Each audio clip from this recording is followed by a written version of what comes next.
What if the patterns you keep repeating in your relationships aren't just habits, but emotional echoes from a time you can't consciously remember? In today's episode, I sit down with Elena Yudakova, hypnotherapist, NLP practitioner, and someone who walked away from a legal career in Russia to follow a deeper calling in Cape Town. We talk about what it means to rewire the subconscious, why logic alone can't free us from fear, and how real change often starts in the places we least expect, where we're not trying to fix anything, just finally ready to feel. If you've ever wondered why you keep attracting the same type of person, or why some emotional reactions feel so much bigger than the moment itself, this conversation is for you.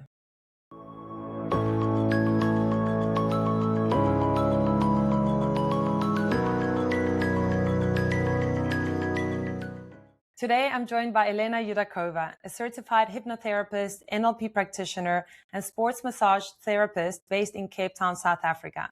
Originally trained as a lawyer in Russia, Elena followed a very different path after years of travel, caregiving, and personal exploration. Her own experience with hypnotherapy helped her break recurring relationship patterns, and today she specializes in helping others do the same, working with the subconscious to create lasting change in both relationships and life overall. Elena, thanks so much for coming on the Oracle podcast. Yeah, thank you to invite me. For someone meeting you for the first time, can you tell us what kind of people usually find you and what's going on in their lives when they do?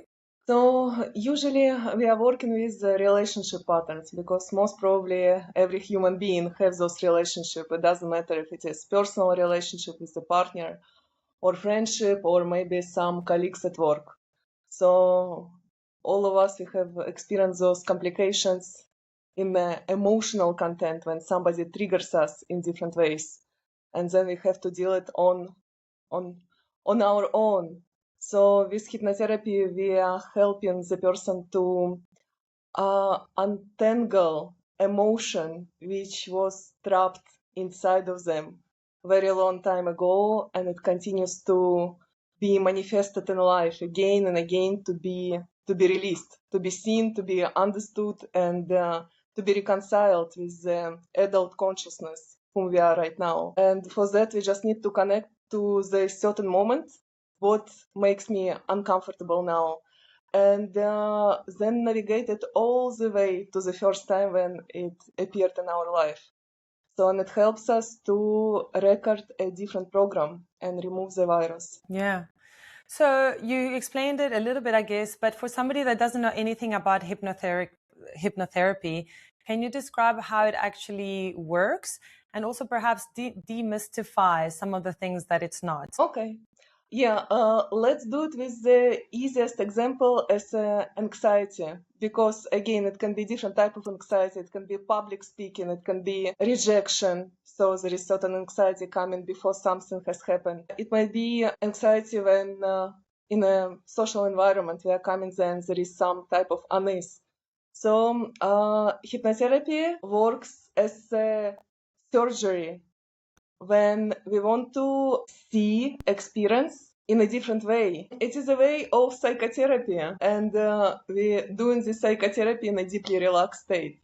So the concept of hypnotherapy is as simple as when we are going in a deeply relaxed state, we have an access to those deep emotional content, and we cannot access this content when we are in a conscious mind.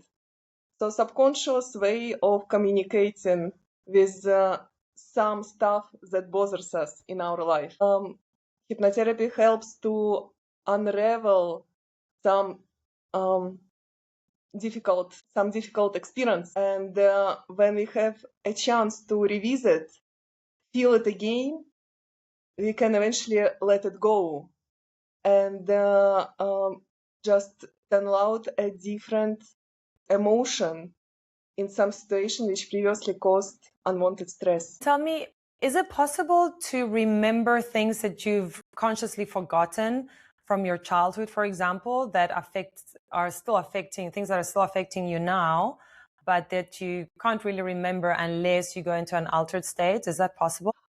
It is. There are some things we can forget, and when we are deeply relaxed, we have a chance to remember it again. But the secret is it's not always about remembering. It's a lot about misidentifying with our current with therapeutic effect. Because when we can see some situation or triggering event from a different point of view as a different persona, we can have exactly the angle that haven't been accessible to us while we were identified with who we are today now. It is a lot about connecting in the present moment. This is how people can travel into a period when they were in mother's womb and still have an experience of the child before the birth. It doesn't mean it's truth, but very often when clients checking up with their parents, they confirming that some situations had a place to be. I know that you got into hypnotherapy through your own journey. Can you tell me what it's done for you and why you're such a big believer in it? Yeah, because on my own skin, I had to go through circumstances in my life that didn't have any logical explanation. Maybe in the beginning, when I started to look at my relationship, I thought I can fix it by reading self-development books and creating another strategy or talking with a psychologist. But time after time and year after year, I've been finding myself at the same circumstances. But situation have gotten even worse because eventually I would experience an emotion before anything bad has happened. So I started to believe about, okay, I really need to find a way when it's not about strategy, it's not about improving myself, but actually letting go of this heaviness and this deep fear. And I have found, I find out about hypnotherapy just randomly through YouTube podcast, and it resonated with me right away. Everything what was said about it's not about logic, it's about some period of our life when we were too sensitive and we were just soaking in every experience, good and bad experience. Some experience so serving us in a beautiful way. We believe that we are loved from our friends and we have those beautiful friendship through our entire life. But if parents were leaving us with the grandparents, so for entire life we have this unfinished business, something that have never been explained to us, but what we had to go through. And this seed just continues to sprout and brings those kind of harvest, which doesn't have any logical explanation, only emotion. I went to hypnotherapist for 4 or 5 times, and he told me right away that it's fear of abandonment. It's normal. Like every second person have it. And right away it put me in ease. And after 1 month, after we have finished our therapy, I felt different, but I didn't have any tangible proof. Like, how do I know that it works? Is it still in me? Can I go into relationship again? After 6 months, I've got new I've got a new way of entering relationship, being in a relationship, and what I felt. So it was a new way of being. It was safety, security. I knew that I loved, and after that, I couldn't just take my eyes off. It felt like I have found something that actually works. It's not a book. It's never-ending conversation. It's actually something that brought me results, and I decided to study it. So now I'm doing it. Yeah. Yeah. And I love like asking people stories because we all have a journey and we all get into this line of work through our own personal struggles. And I think that's very valuable because there are so many other people that have walked our path as well. And we can help those people better having gone through the process ourselves. That's why I usually like to ask people how you got into this line of work, because I'm sure somebody listening who also struggles with relationship or any kind of belief that's keeping them stuck in a loop or in a recurring pattern that they can't seem to get out of. And I personally know a lot of people that have been helped by hypnotherapy.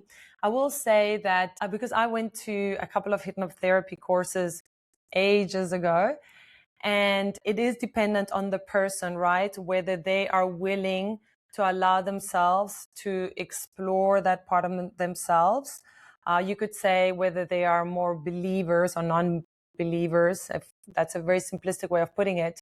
But I think you have to, again, allow yourself to go there, right? I mean, what's your experience with people resisting it and not having such great results versus people that have great results? What's the difference? Main thing with hypnotherapy, it is relaxation and trust. And it's how there are some people, there are some hairstylists or therapists with whom right away we have a click. We don't need to explain ourselves. It just feels like it is a journey just to be in each other's presence. And I strongly believe that I'm gonna be the right therapist for someone, and I'm gonna be the wrong therapist for someone. And we don't need a long time to understand if it works or if it doesn't work. Actually, what is important, it's exactly this aftertaste after you have met someone. Because when you know, you know. And when somebody just trusts and can relax, there is no work they need to do. It's such a simple things like experience some warm feeling in your chest. And you're just creating it. It's not like you need to draw this picture. Just create this warmness. We can command it to ourselves. This is how self-hypnosis works. When hypnosis is done with the facilitator, it's a much deeper experience. I believe two subconscious minds connecting so strongly that it can create a much faster result. Yeah. What's something important about hypnotherapy that people often misunderstand? It's exactly how you put the previous question about it is magic or that I'm gonna control somebody else's mind. So it's not a magic because we are still just simply working with the mind, with this psychology, which is not logical but more emotional. So we're just connecting with the emotion, and how we are getting result for our logical mind. It seems like magic. Is there sometimes a mismatch between what people go there for and want to focus on first and what tend to sort of sit underneath that? Do they look for a certain kind of help, or do they have certain kinds of questions, but really what's going on is something deeper that you discovered in the session, or not really? Yeah, most of the time when we are dealing with relationship patterns, it might have no connection to actually relationship. Sometimes it can be connected with the fear of being alone in a shopping mall. And when I'm saying it right now, everybody can look at the situation, and we do not know why somebody would get this kind of picture from the recent divorce. And we are not looking for the connection. We're just looking for the feeling or fear of dogs. When person afraid of the dog, it is just purely reaction. They can see about it's not too scary. They can see that somebody else can stroke it and nothing bad is happening. But as soon as they're getting closer, they're getting this reaction. So most probably when they were like 2 or 3 or maybe 7 years old, they had this unpleasant experience. It might be a dog, but it could be something else. And what is something else is very unique for people. This is how there are no rules exist. And we're just looking for that unique experience. Yeah. You know what? Recently, my daughter was at a park. I wasn't there. She was with her dad. And this man grabbed or hugged her, or picked her up, rather. We don't know what the man's intention was, but he was a homeless or seemed like he was a homeless person. And she was petrified and she screamed. And, her dad went to fetch her. It was a bit of a scene. And the guy said he just wanted to give her a hug.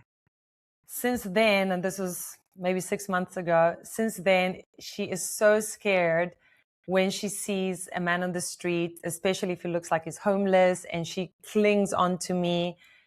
And I'm trying to not allow this fear to grow, to somehow dissipate, or to try and give her a different perspective of what happened.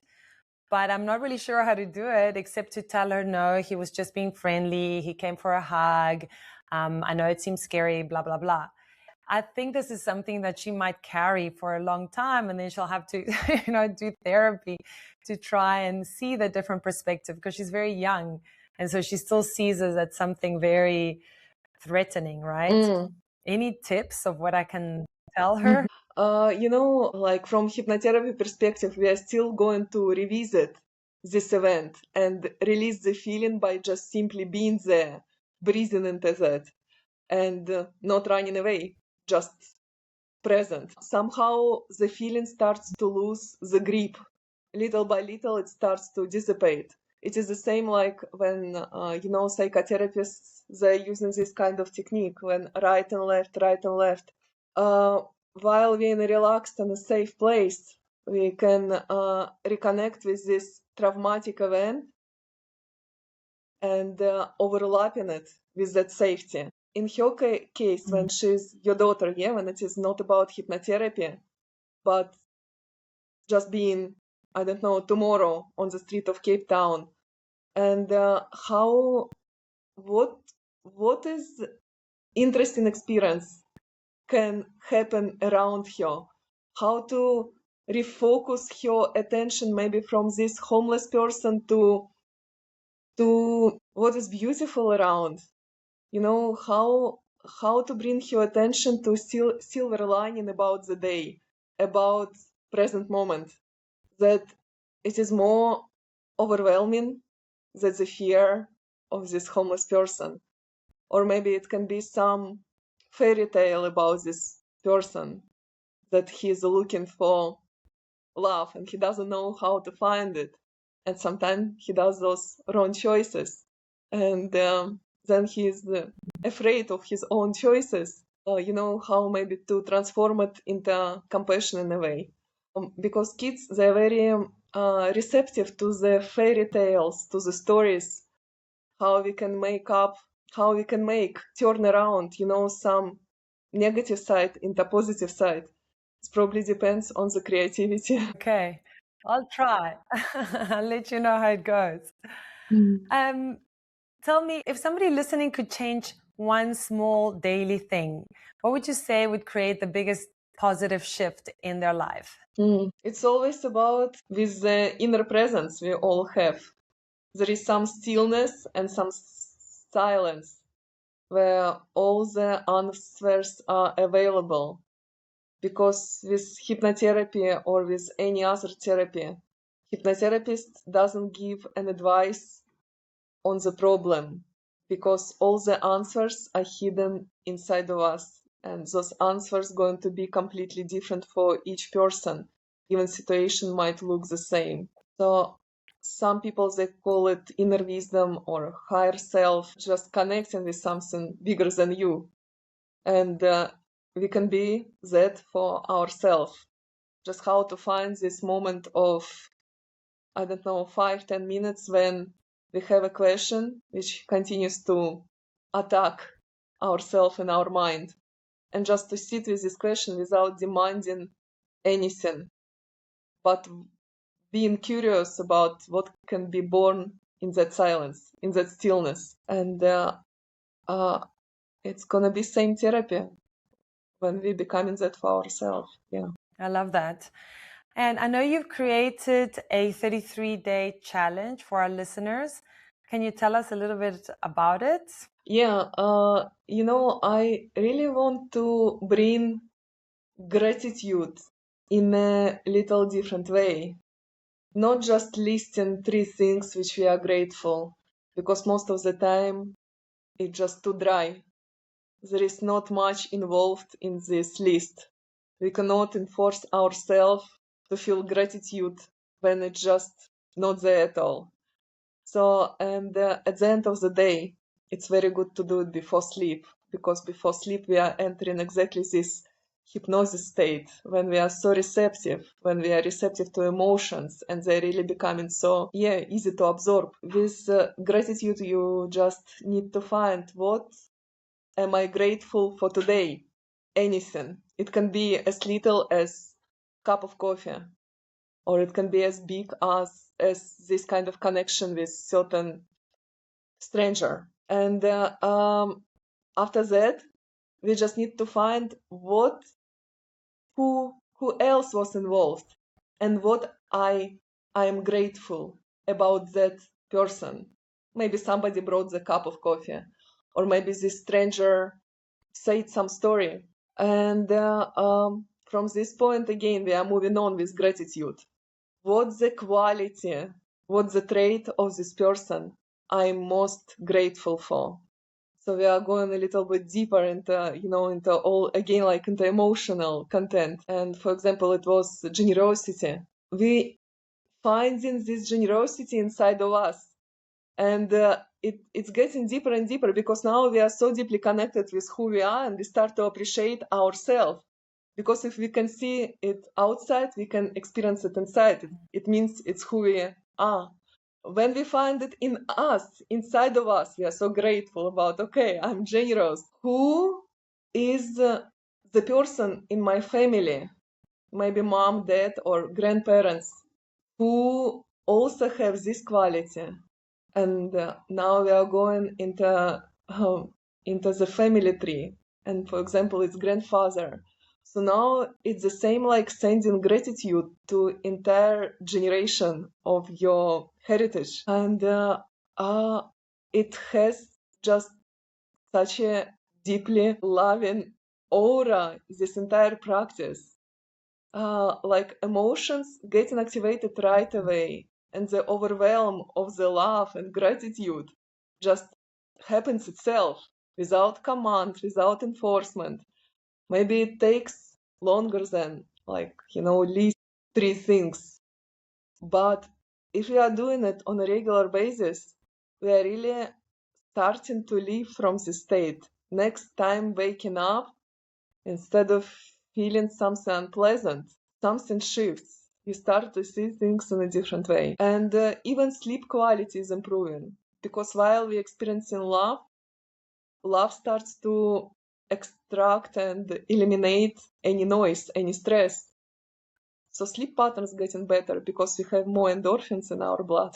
I love it. I love it. I hadn't heard that before. So I will think, for example, today, something that I'm grateful for. The interaction that I had with a stranger. The second step is we want to see just our mirror, that, for example, this stranger, it's mirror of us. So what do we grateful for? What is so special about this stranger? We're gonna find it. Yeah, so like this one was a very spontaneous, a stranger in the lift, and it was really beautiful interaction. It was very spontaneous. So I suppose it brought up my own spontaneity, I guess, and how I'm open to strangers, in a lift. And then I would think, who brought that in my life, right? Who are the people, my ancestors, my parents, that have that in them? I guess that's it, hey? Yeah. From you, it goes to your parents or grandparents. From your grandparents, it goes to entire heritage, who is behind of you, who had this quality.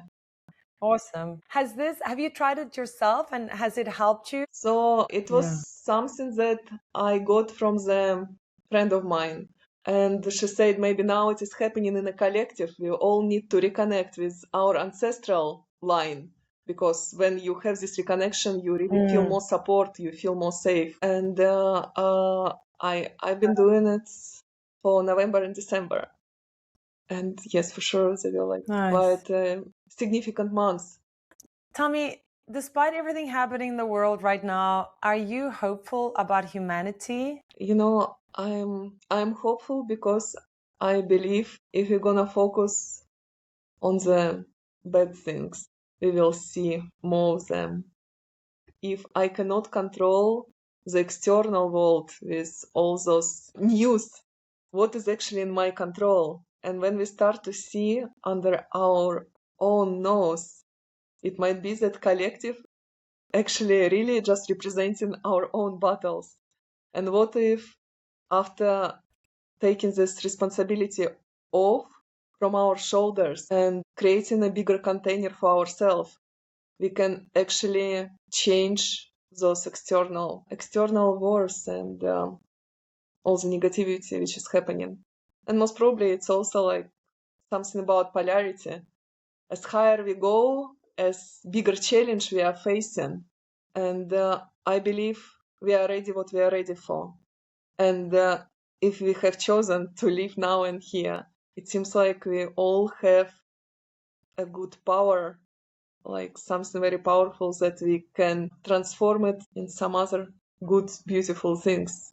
And sometimes it might be not even directed, but it can unify people. For example, ecology, like it can bring people to a different level of collaboration and just being more connected and working together for something bigger. Yeah, I agree. Okay, well, if someone listening took nothing else from this conversation, what would you like them to remember or to embody from today? That life is therapeutic by itself, that it all the time wants us to open our eyes, and it doesn't have any other tools only to manipulate with our life circumstances. It tries to show different angles of our struggle, and we keep looking in the opposite side, trying to avoid it. And when we actually relax in ourselves in the experience, reality will help us to unpack it. And very often, intention to get better and understanding where do I want to be can change so much in a very short time without any external help, just by simply being certain where do I want to be, what is enough, and how do I see myself and my life when all of it's behind as a new version of me. And then just being being patient, breathing into the difficult pose in yoga when it's uncomfortable, but you're still doing it. And after some time, it just is, and it's becoming so good, and it's becoming just you're grateful for all the life experience you had to go through because it made you who you are. So it's always contraction, expansion, and after contraction, expansion comes, and we do not want to be in any other way. And gratitude happens just automatically. Yeah, it's probably a jump from victim to hero just by feeling enough is enough. Yeah. Love that. Okay, is there anything that feels important to share that we haven't covered? I'm so much about resonance, and I believe everybody have solution. Everybody have solution inside of them. They can find a facilitator to bring this solution to surface, to do it a little bit faster. And I really wish that all of us can have a just trust to this inner voice, to the presence, and just this pure knowing that when we are trusting, it just brings us exactly where we need to be. Yeah, thank you. And I have to say that what I know about you is that you're a very thorough person. I love, for example, how you've described your agenda for your session. I think it's very clear. And like you say, I think it is about resonance. You also offer a discovery call for anybody that wants to just meet you in person and chat with you for those 15 minutes. And yeah, we'll put obviously the link to your personal page and how people can book you below. So thank you. Thank you for doing what you do and following in your purpose and your passion and your calling. And obviously, thanks for being on Oracle. And thank you for coming on the podcast. Yeah, thank you, Leno, to be so supportive and to be here.